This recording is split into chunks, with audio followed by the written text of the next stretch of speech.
confidence is like the driver to life. You're just in the passenger seat, but your confidence drives you everywhere. So it's very important.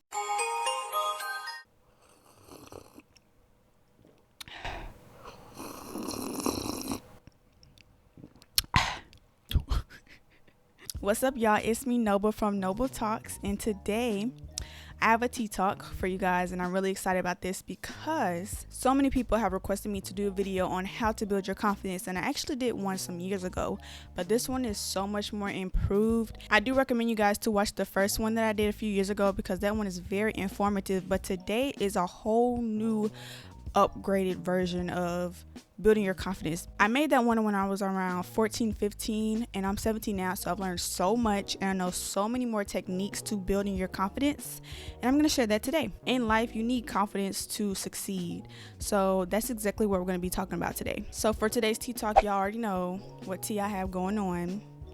Tazo Passion Tea. Get right with it. The girls that get it. So we're going to get right into today's topic because I know you guys are eager to learn how to build your confidence, and it's a journey, it's a process. Don't ever think there's a destination for it. It's just all about progress. So I have 5 things to share today, and I do plan on sharing 5 more, so stay tuned for part 2. The first point that I have is to build trust in yourself. This can look like simply making a to-do list and doing it on time. So if you plan to do your laundry on Tuesday, do it Tuesday. Prove to yourself, I am worth listening to. Like, I stick to my word. To me, this is the best way to build trust with myself because I know, okay, I said I was going to do this and I did it. So now moving forward, when I say I'm going to do something, I'm going to do it because I've done it before. To-do lists are very helpful, even like writing goals. It doesn't have to be something weekly. It can be something you want to accomplish in a month or a year, but just work towards it every day. And eventually you'll start to trust yourself and see, okay, I actually do what I say I'm going to do. So moving forward, I can trust myself and let go a little bit. And when you're working towards your goals, don't ever try to worry about making it perfect because perfection does not exist. If you're human, nothing's ever going to be perfect. Like, don't even search for that. You're going to drive yourself mad because you'll never get anything perfect. So don't worry about that and just work towards progress. And even when you do slip up, like you don't stick to something you said you were going to do, just give yourself a pat on the back for trying and move forward and actually do what you say you're going to do. To me, honestly, confidence is just about trusting oneself, trusting that you are going to do what you say you're going to do and sticking to the plan. So that goes into my next point, which is to commit. It's too late. It's 11:55. So my next point is to commit yourself to one thing and dedicate yourself to just building that one thing, growing that one thing. So starting on something and working all the way towards the end. Of course, you can work on multiple things, but I want you to start off with just one in the beginning and then build eventually on your next goals. But just work on one. So for me, mine is my channel. So I dedicate myself to my channel, and that is what I'm focusing on, like that one thing. And then I can add on, okay, I want to crochet or I want to start a business, something like that. But you have to focus on one thing at a time. This helps to build confidence in yourself because you're showing yourself, I'm going to do it all the way to the end. I'm not going to give up. And then when things get bigger and you get bigger opportunities, you're like, I've done this before. I can do it again. That is all confidence is I can do this. Proving to yourself, I can do this. So when hard times come, you're like, I can do this because I did it before. My third point, I'm sure you guys know this, but it's to read daily affirmations to yourself. So it's simple. I'm going to do my best today. Today is a new day. Today's going to be a good day because I choose to have a good day. And I don't want you guys to go with the cliche, I'm beautiful affirmation because it's very, surface level. So I recommend going more in depth and detail because it's easier to believe. So instead of saying I'm beautiful, you could say I'm whole and full of beauty. You see how one is more like descriptive and persuasive because honestly, just saying I'm beautiful, I'm beautiful, I'm beautiful, it's like, do you really believe it or are you just saying it? Like, you have to truly believe it. If you want to build confidence in your craft or your work, you can say, I'm not searching for perfection. I'm searching for progress. I'm doing this because I love it. I'm not looking for validation.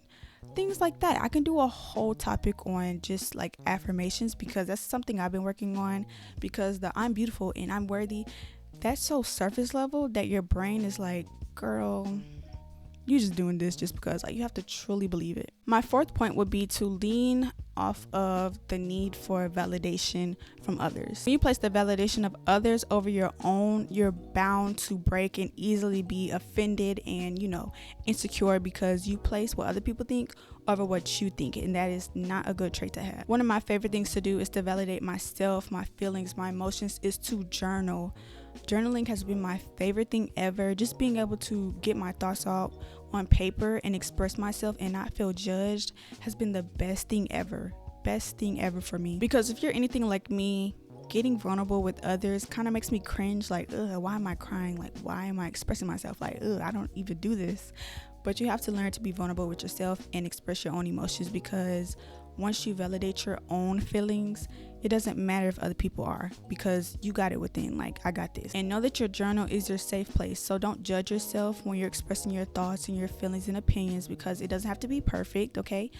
It's not an essay. You're not turning it into your English teacher. You're just getting your thoughts out on paper, because sometimes when we don't express what's in our head, it can show up in other places. And if you're dealing with negative emotions, it'll definitely show up. You have to shed light to those feelings. And overall, just learn to be more with yourself. Learn to be alone. Learn to value you time. Learn to value isolation. But don't over isolate yourself. We're gonna get into that. Moving into my fifth point, which is to dress up and go out more. And don't wait on others to invite you places. Go yourself. Go to the movies by yourself, go to the park by yourself, go to the mall by yourself, go shopping by yourself, go out to eat by yourself. You don't have to wait on anyone else to bring you to places or to go out. Just go out on your own. And just getting dressed up, even if it's just to take pictures, will make you feel good about yourself. Get on a cute outfit and walk around in heels. Something I do, even if I'm just in the house, I'll walk around in some heels, strut my little model walk. You have to feel good about yourself. And for me, when I look good, I feel good. So when I look good, I feel good. So I'm gonna look good so I can feel good. And you don't have to wear anything super expensive or crazy, like a slim black dress with heels. It's really cute if you want to go out to eat by yourself. Take yourself out on a date. Why not? When you start learning that happiness is an inside feeling and you choose happiness, you'll stop relying on others, because when you rely on others for happiness, it's only temporary, because people come and go. People's feelings for you change and go, so it's never really stable.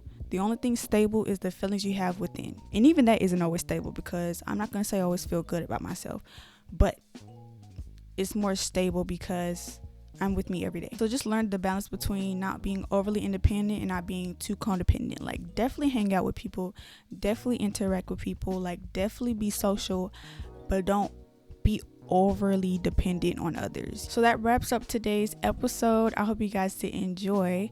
Of course, I will be putting my part 2 to this, because there's so much more, but I wanted to put these out first because these are what have been working for me lately, and I just know that someone out there is struggling with their confidence, and I am a true believer in confidence is like the driver to life. You're just in the passenger seat, but your confidence drives you everywhere. So it's very important. So that's all for today's video. I hope you all did enjoy. And if you did, definitely make sure to check out my podcast, because much more will be on there. Check out my Instagram at Noble Talks Podcast, where I will be engaging with you guys on there. I will have part 2 up probably next year, so stay tuned, because I'm gonna have way more. And yeah, this completes today's video. I'll see you all in the next one. I love you guys all. Stay peaceful. Peace.